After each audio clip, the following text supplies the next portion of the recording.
year, which is not enough. In such a huge, fictional world, there will always be storylines omitted and events overlooked. Despite the show having 60 hours to play with so far, they've still only scratched the surface of what could be shown from Westeros. The story must be tight, sharp, and tense, and that's why, while plenty of material was shot, much of it failed to make the final cut, including the original pilot episode where the roles of Daenerys and Catelyn were yet to be given to Emilia Clarke and Michelle Fairley, respectively. Since the final pilot aired, the show has leapt from daring height to daring height, and the high standard has meant plenty of good material has been unfortunately consigned to DVD bonus discs. I'm Ben from What Culture, and here are 9 deleted scenes from Game of Thrones you need to see. Number 9. Baelish. War of Words with Varys. Peter Baelish is comfortably one of the best and worst characters in the show, and at least to begin with, he shared that title with the mysterious Varys. That's why when the pair clashed back at the beginning of the show, you had no idea which one you wanted to triumph. And here we've got a throne room showdown where Baelish discusses which of the King's Landing brothers in mutilation got the worst luck. The Hound, the Imp, or the Eunuch? No one's seen the Imp's face yet, but my money's on you. It almost sounds like the start of a bad joke. Number 8. Small Council. Wildlings on the agenda. One of the most alarming things about Thrones is that 95% of the show is likely to be rendered utterly meaningless by the very end, thanks to the pesky White Walkers and their crazy shenanigans, as nobody in the South wants to hear anything about the cruel realities beyond the wall in the North. This scene shows the coolest man in Westeros, and possibly the universe, Uber boss Tywin Lannister, suggesting a possible envoy to meet and deal with Mance Rayder, the leader of the Wildling hordes. It's not the most crucial scene, but it's certainly one that shows the very faintest sign of naivety in Tywin. Now maybe we'll even send an envoy into the frozen waste to talk with this Mance Rayder. He actually thinks he can negotiate with the king beyond the wall. Aww, that's cute. Number 7.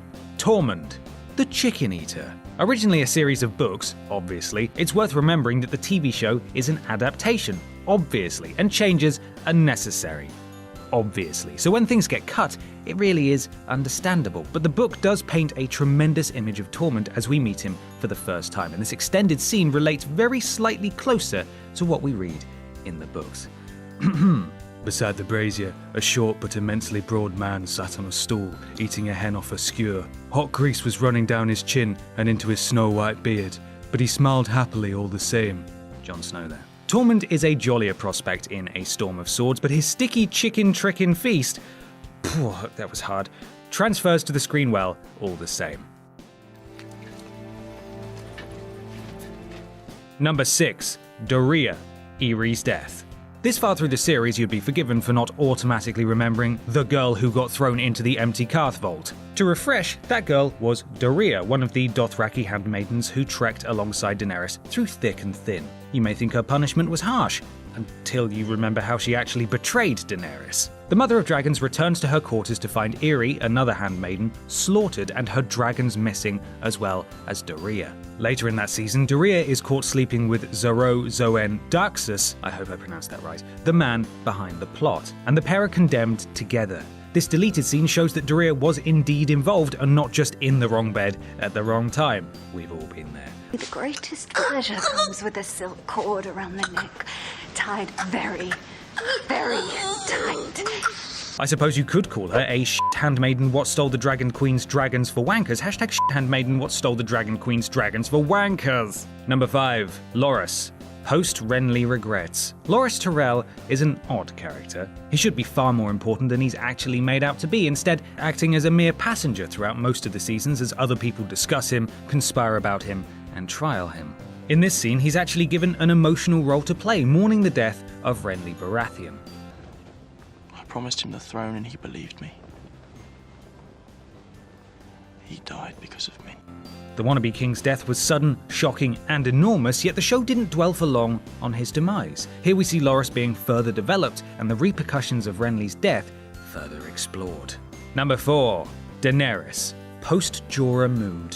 Everyone lines up to take a pop at Emilia Clarke's acting skills, and no, she won't be winning every award under the sun, but there are times when Daenerys is meant to be utterly devoid of emotion. Here, she's stunned with rage at the news of Jorah's former spying, and that's why she's virtually wordless in this scene. Never betray me. It doesn't add a great deal to the show, but Missandei acknowledging that Daenerys is truly broken up about Jorah's exile could have been a nice touch rather than just sweeping over the issue. Number 3. Shae, the Tyrion breakup. Everyone needs a Bronn in their life. A vicious sellsword who can sing, joke, and could kill a man at 10 paces. Bronn is great. Simply the best. Better than all the other ones. Oh, and apparently he's a thoroughly decent guy who'll gladly help you through a messy breakup, as proven in this deleted scene with Shae. Shae is hustled out of the Red Keep by Tyrion for her own safety, but she doesn't see it that way. Bronn goes down to her level and lays the truth bare in front of her. These people, even the good ones, they use us as they please. And when we're no longer any use, they spit us out, find someone else they like. He's absolutely true in what he says, and the scene could have been worked into the series to hint at her adapting and her impending betrayal. Number 2. Robb Stark, Angry King in the North. Oh, Robb Stark. His death feels like an eternity ago now, and it's easy to downplay his role on the show now that he's been gone for so long, but he really was a fantastic character, and Richard Madden did a brilliant job of bringing the young wolf to life.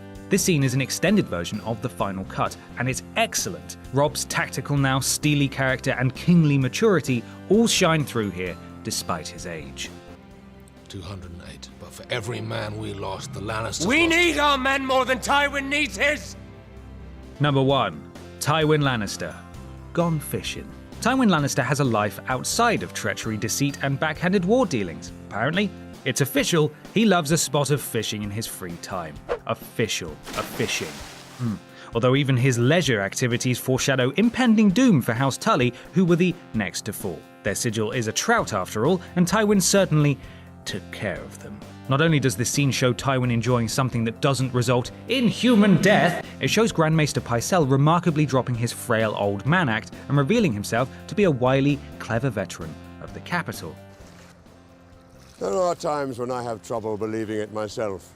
Both actors handle this scene fantastically, and it's a real shame that it didn't make the final version of the episode. And as the show rolls on, more material will continue to fall by the wayside. But fingers crossed, HBO keeps dishing it out anyway, when all's said and done.